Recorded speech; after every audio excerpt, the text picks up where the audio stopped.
काय करायला लागल्यास मम्मी? अरे ड्रेस म्हणणार उलगडला मम्मीनं सगळा आणि व्यवस्थित घडी करून ठेवत नाही. घडी करून ठेवते की व्यवस्थित. मी सगळं व्यवस्थित घडी करून ठेवलेलं, तू पाक विस्कटून टाक. ठेवते आणि व्यवस्थित. मग चहा बिया झाला का नाही? चहा करायचा आहे. मी आता म्हणलं चहा बनवायचा आहे मला, पण व्यवस्थित ठेवते नंतर चहा बनवते. तशी नव्हती घडी मम्मी. असं मी साधी घडी करून ठेवते नंतर तू ठेव. मी का म्हणजे मग 3000 झालं का नाही जमा? 3000 कशाचे? सगळ्या बायका राहण्याला गेले, त्या सगळ्यांचा दंगा नुसता. सगळ्यांना चालतंय फॉर्म वगैरे भरायला. खरं मैत्रीण तुम्हाला पण माहित आहे ना, सरकारी नोकरीवाल्यांच्या बायकांना फॉर्म भरायला चालत नाही. असं कसं? असं कसं? असंच काय नियम काढलाय सरकारने. बाकीच्यांना मिळायचं आणि सरकारी नोकरीवाल्यांना मिळत नाही. फॉर्म भरायला चालत नाही. 4 चाकी वाहन असली तरी फॉर्म भरायला चालत नाही. मग तू कुठं सरकारी नोकरीला आहेस?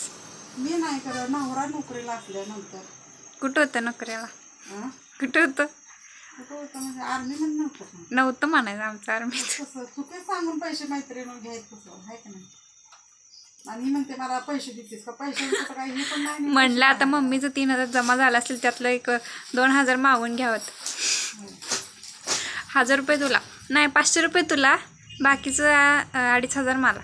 नाही मैत्रीण कसं आहे, आम्हाला फॉर्म भरायला चालत नाही ना, आम्ही काही भरलेलं नाही. त्यामुळे लाडक्या बहिणीचा आणि फॉर्मचा आणि पैशाचा आमचा काय दूरपर्यंत संबंध नाही. आणि लागले मला विचारायला. आता काय बघा, मग दुसरं ते तुम्हाला मिळेल का नाही, तुम्ही फॉर्म भरला नाही ते पण नक्कीच सांगा.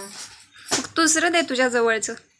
दुसरं तुझ्या जवळचं दे पैसे. जवळ आहेत ना, ते देऊ दे की.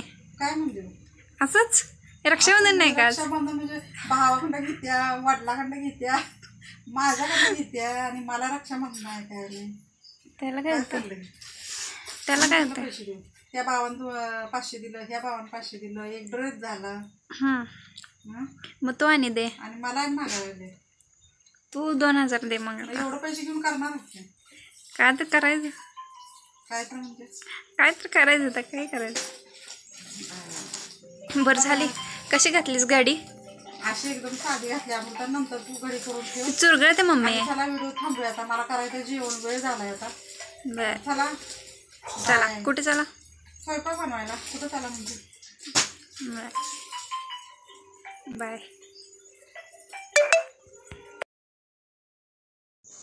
तर बघा, हा आहे दुसऱ्या दिवशीचा व्हिडिओ, म्हणजे श्रावणातल्या 4थ्या मंगळवारचा व्हिडिओ आहे. तर मम्मी मस्त अशी भजी बनवून घेतल्यात. मम्मीनं भेंडी चिरून घेतली. धपाटी बनवण्यासाठी पीठ पण मळून ठेवलेलं आहे. आणि सकाळी सकाळी मस्त अशी देवपूजा पण झालेली आहे. एकदम जास्वंदाची फ्रेश अशी लाल भडक फुलं देवाला वाहिलेली आहेत. आणि ह्यानंतर आम्ही मंदिरात पण जाणार आहे. तर बघा, आता फायनली मंदिरात पण आलेलं असं नैवेद्य घेऊन. धपाटी, भजी, भेंडी, दही भात असं घेऊन आलेलं. मायाकाचं मंदिर आहे बघा. तर इथं पण लाल फुलं आणली होती आम्ही जास्वंदाची. तर इथं मम्मी सगळ्या देवांची पूजा करून घ्यायला लागल्या बघा.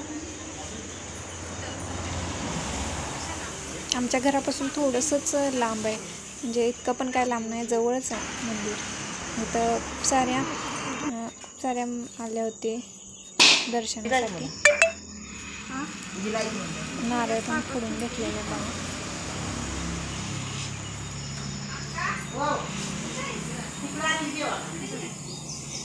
मंदिरात आल्यानंतर असं खूप प्रसन्न आणि छान वाटते. तर या बाजूला पण एक मंदिर म्हणजे त्या मंदिरातलंच एक कुठलं तरी देवस्थान आहे वेगळं असं. त्याची पण मम्मी पूजा करून घ्यायला लागल्या बघा. त्याला पण नैवेद्य ठेवून घेते. हळदी कुंकू ते वाळून.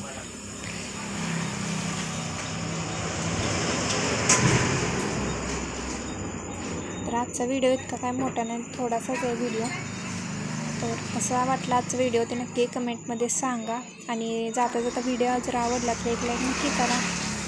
आणि व्हिडिओ शेवटपर्यंत बघितल्याबद्दल धन्यवाद.